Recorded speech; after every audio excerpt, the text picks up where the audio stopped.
if you spent $40 on something and you invested $40, you want a return on your investment as soon as possible. And now moving forward, we want to look at what's the next move for each fighter, because that ties in.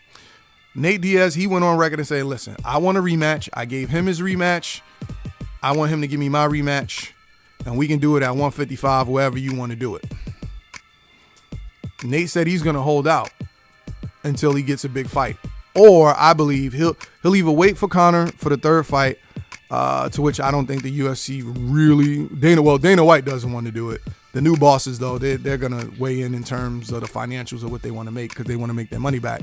So Nate's either going to wait it out for the third fight with McGregor, or he may get a title shot against Eddie Alvarez, because he's done. You know, they said that Nate couldn't move the needle. It was said that he couldn't do it. He moved the needle.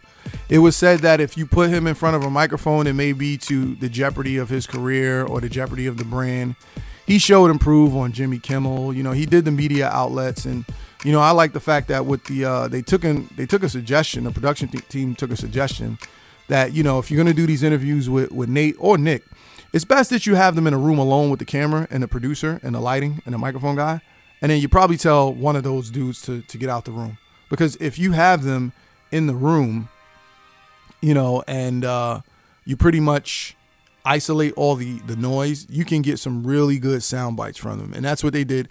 And Nate played his part. He got a signature saying, he got a mural on the wall, he got money. And listen, he walked out to Tupac, right? Conor McGregor comes out to Biggie.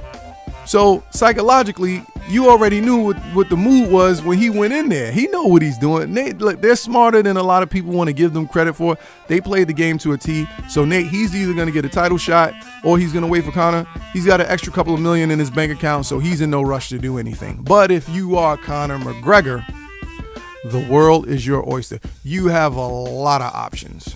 Right now, they want him to go. And when I say they, I'm talking about, you know, the brass over at the UFC, the matchmakers, Dana White, who's pretty much the promoter now. Not the promoter, but he's working for a bigger machine. So he has to talk and answer to a few people more so than he did before. They want Conor to fight at 145 again to defend his title against Jose Aldo. That's one option.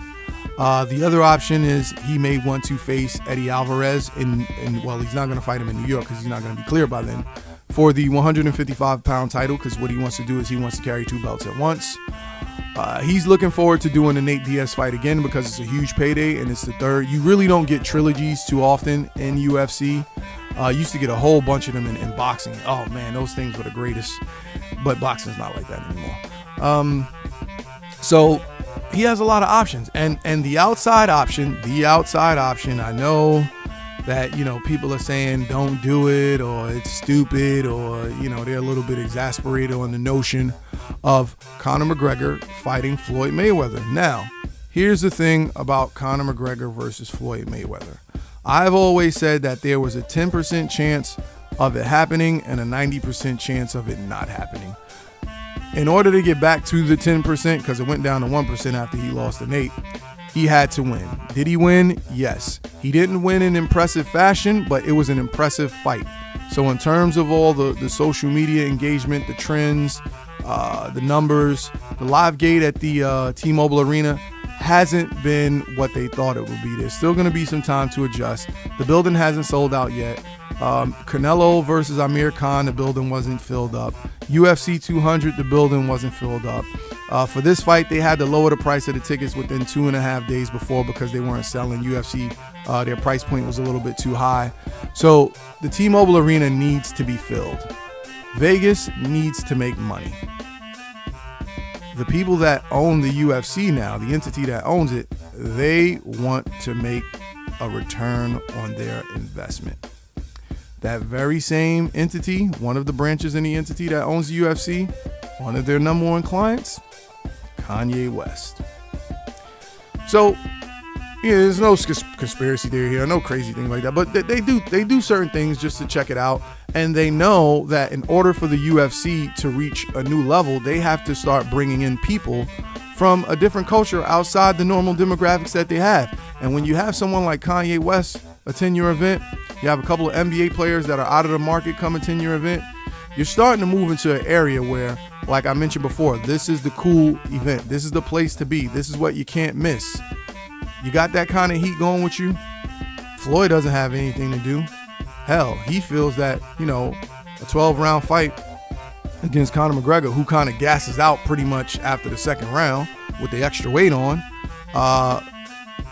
Floyd, make another $250 million? Would you want another $250 million, Dave? 12 rounds versus McGregor, if you could? Yeah, Dave, give me the 2 thumbs up. Who wouldn't want that? And don't front like you wouldn't buy it, because even if you didn't buy it, you'd go to the bar to watch it, or you go to a friend's house to watch it. Some people say, well, I don't want Floyd to do it because it will mess up his legacy. Floyd's legacy is money. He doesn't care about the records. He doesn't care. Well, he cares about the record. He wants to keep the O. He doesn't care about the belt. He's beat everyone that he felt he had to beat in the world of boxing. What's wrong with having this shit? He went to the WWE and fought the Big Show at WrestleMania. So what's another sports entertainment extravaganza going to do for his legacy? You know what it's going to do? It's going to make him an extra $200 to $250 million.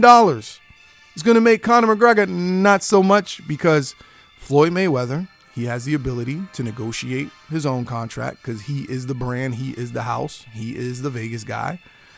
Conor's under contract with the UFC, so the UFC is going to have to negotiate the contract on Conor's behalf, and whatever the UFC gets, they'll break him off a piece. The same way Bob Arum negotiates Manny Pacquiao's contract. You have a situation where Conor, although he won't make as much as Floyd, it will be, should the fight happen, he will make the most money than any UFC fighter has ever had. There's a little bit more money in boxing, or there has been a little bit more money in boxing than it is in UFC in terms of the fighters, because the UFC, they have to get their cut first, then they break it down. I do believe that there was a fight one time with I think it was the John Jones versus Ovince St. Preux card. This was UFC, I think it was maybe UFC 197. And then around that time, Triple G, Gennady Golovkin, he had a fight against some bum. Yeah, they just have him fight bums, except for Willie Monroe. I like Willie. They've had him fight some bum.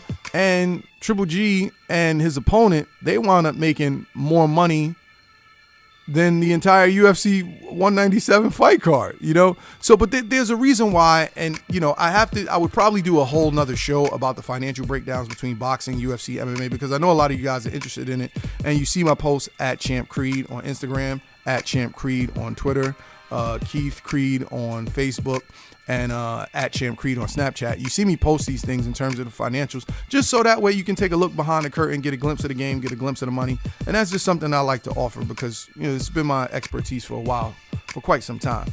So, Conor would make a lot of money. Do I think it's going to happen? I would say there's a better chance of it happening now that he's won as opposed to what it was before. And, on that note, I'm going to take a break. We're going to cut. We're going to go pay some bills because I'm not making $250 million for this radio show.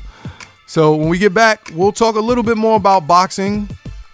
May it rest in peace till 2020, because after the UFC fight, UFC 202, a lot of profiles changed from Mayweather-Pacquiao to McGregor-Diaz. We'll talk about that on Brotivation Sports right after the break.